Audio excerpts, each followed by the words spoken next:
Hey everyone, today I'm going to talk about Spellcaster energy economy. Before I do that, of course, a reminder that this video is also on Stormgate Nexus, the new website that has been up for about a week now, that's talking about Stormgate news and analysis about what we expect to see from what we hope is going to be the next big RTS in the space. I'm very excited about it. Also, a reminder that I stream on Twitch every Monday, 7 p.m. Eastern, EPT North America every Saturday, EPT Korea, 11 p.m. Eastern, and other things as they happen. World Team League, for example, normally Friday, Saturday, Sundays. If you're watching this video when it comes out, Tuesday, Wednesday, because WTL postponed themselves a little bit. But now, let's talk about Spellcaster energy.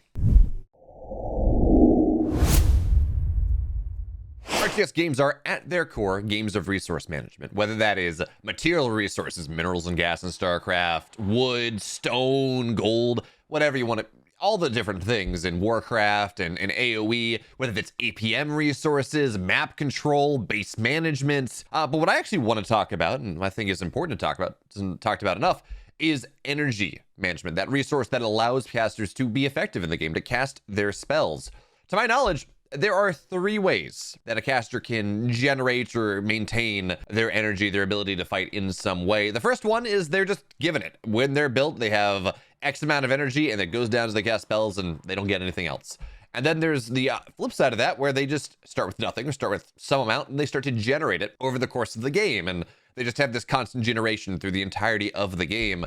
Or they gain energy from some external source by consuming some other resource that we've previously talked about. But of course, if I'm missing something, please let me know. Comment below, tweet at me, slide into my DMs, join my Discord. Again, if I'm missing something, I want to know about it because I'm trying to make these videos as best as I possibly can. But of course, when we talk about caster energy, we need to talk about the ways that energy can be removed as well as created. The most obvious way, of course, is by casting spells. If I drop a storm on someone's head, I've spent that resource and therefore I don't have as much energy as I previously had. I mean, that makes sense.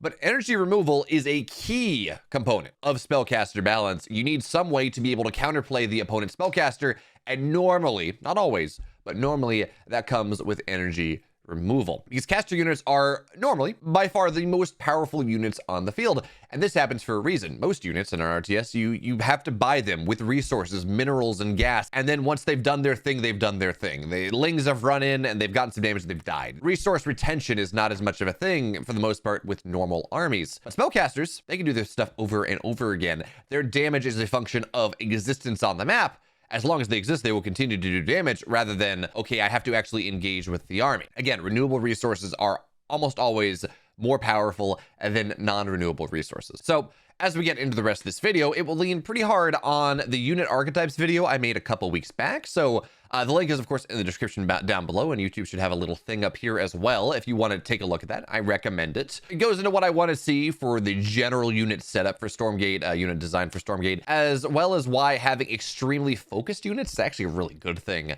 And these generalists that we often talk about, probably not the best from a design perspective, from a competitive design perspective. But as a starting point, let's talk about how casters gain energy. As I said earlier, there really are three methods of gaining energy as a spellcaster. You can spawn with it, you can develop it over time, or you can spend some other resource to get a burst of it. Blizzard-like RTSs have that second option. They have, well, kind of a combination of the two. They start with some level, some value of a resource, and then they gain it slowly over time. And of course, you can get upgrades with things that change how much you start with. To my knowledge, there's no upgrade that changes how quickly you get the energy back.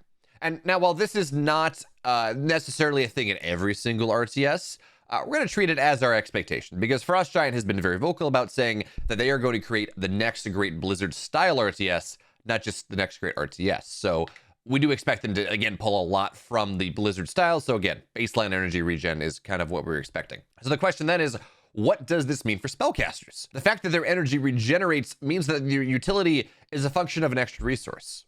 We talked about lings or any other unit, and again, their utility is a function of how much they cost, how many minerals, how many gas in StarCraft, how much wood, and other reasons, how much wood and gold in Warcraft. But when we talk about spellcasters, there's an extra resource that they have to handle, or that effectively that it costs for them to be effective, and that is time.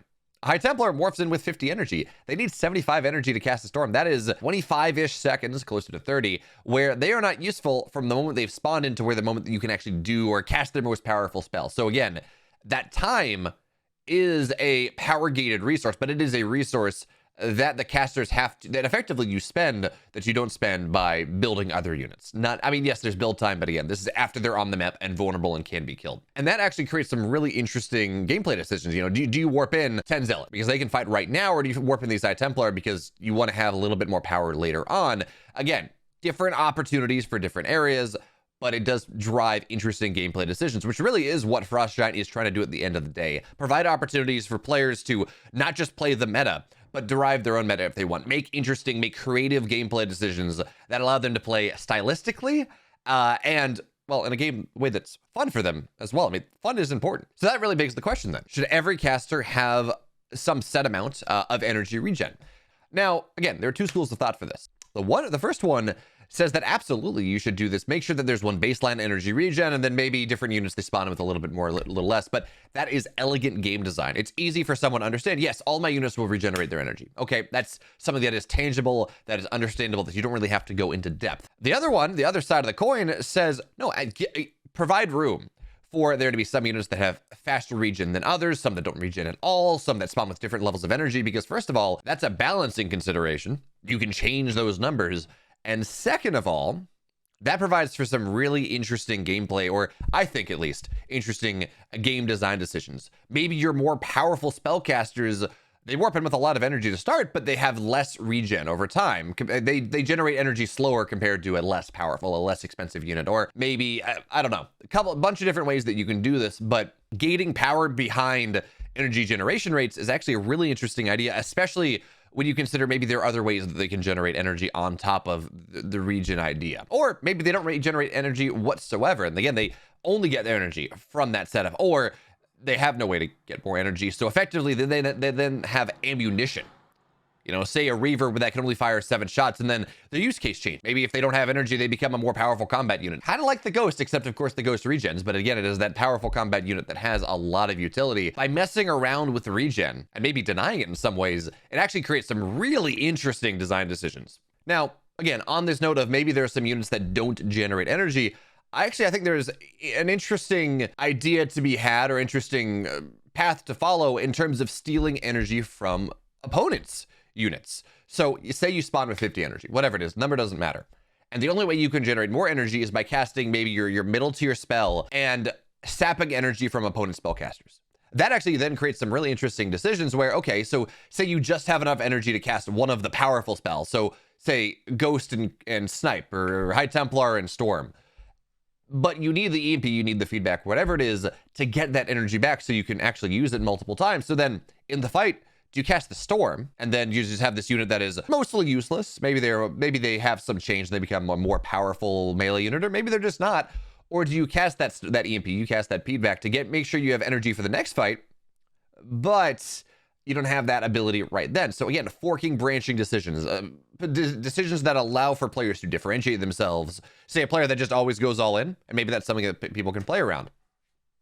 Again, branching, interesting gameplay decisions based off caster energy economy. I also find the possibility of using other resources to be able to cast spells incredibly exciting. Now, we talked briefly about energy vampirism, stealing energy from your opponent and giving it to yourself. Okay, that's actually a really cool idea. Maybe you channel the energy steals, so that's interruptible.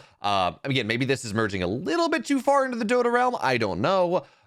Stuff we're gonna have to playtest. These are ideas at this point, ideas I'm excited about. What about other ways to actually generate energy? What if, say, maybe this is just a faction specific idea where all the spellcasters, instead of using energy, they use their own HP. And then if you have some healing units that provides a pseudo energy battery, maybe a little too strong because you're healing and providing more spellcasting ability, that maybe that unit might be a little bit too well-rounded. I don't know. Maybe you actually spend resources on the map. You spend minerals, you spend gas, or again, whatever the Stormgate resources are going to be called, to be able to cast your spells. And if it's channeled ability, it takes time.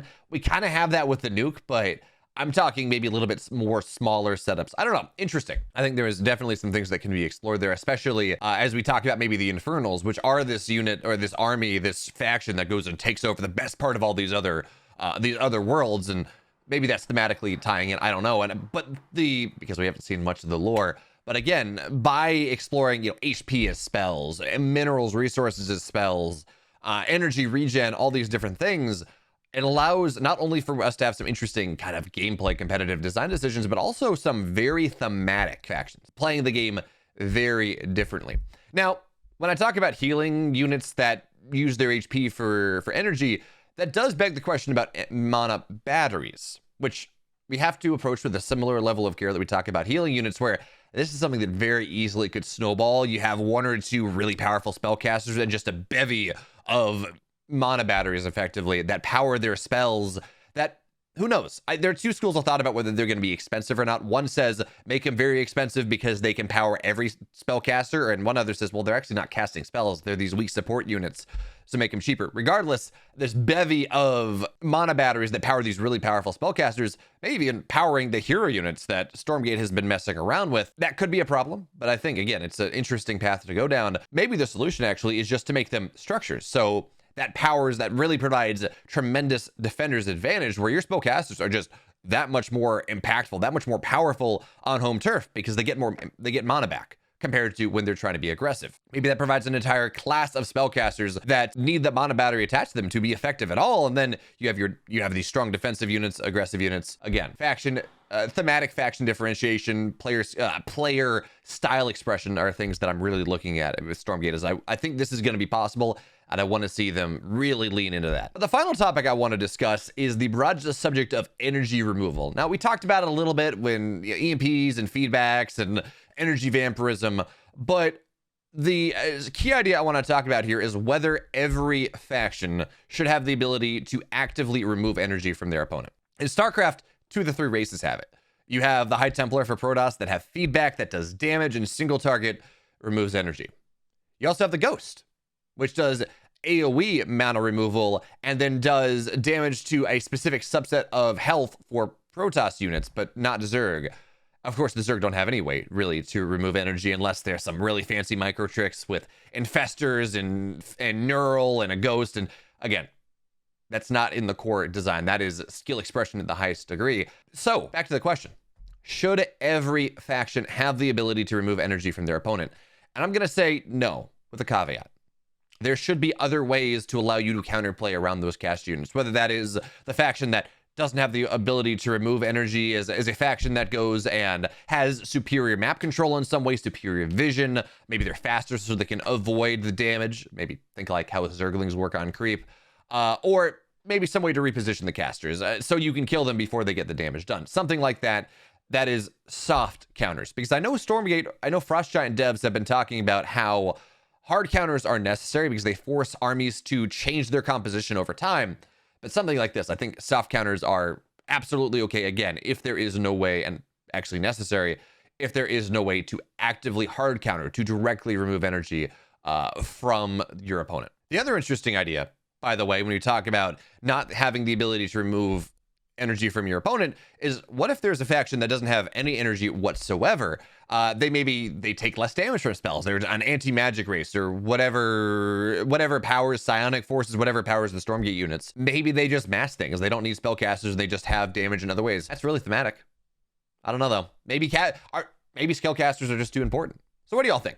Does every race need to have casters? Am I wildly off base in anything I said? Is there anything I'm missing? Let me know. Comment down below, tweet at me, join my Discord, because, yeah, again, I want to know if there's something I'm missing. Stay safe, folks.